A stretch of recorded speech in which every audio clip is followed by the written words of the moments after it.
According to the National Institute of Statistics, various economic recovery measures led to a 3.5% economic growth in the first quarter of 2021, a 20.6% economic growth in the second quarter, and a 10.1% economic growth in the third quarter of 2021.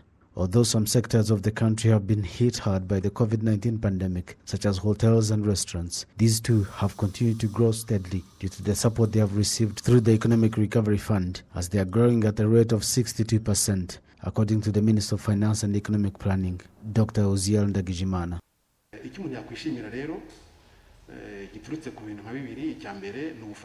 What we are pleased about includes two initiatives put in place to support industries to remain afloat during COVID-19 pandemic. But as the situation improves and some restrictions lifted, hotels and restaurants are recovering well, and they have recovered by 62% in the third quarter.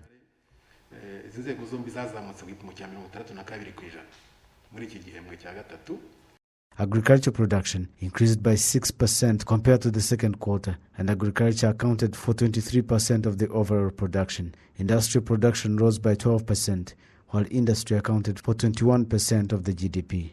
Yusuf Murangwa, the Director General of the Rwanda National Institute of Statistics, says that the decline in the role of agriculture production to the GDP has nothing to do with the decline in the overall production of the sector, but is based on the sharp increase in the production of other sectors.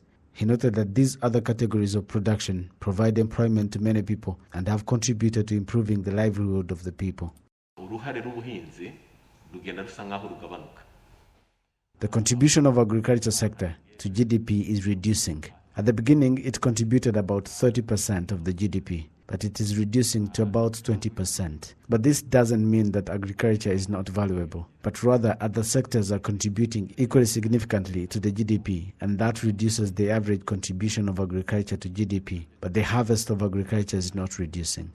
But this is also good, because the national agenda seeks to diversify the economy. We want people to join other sectors like service and industry, but all is well.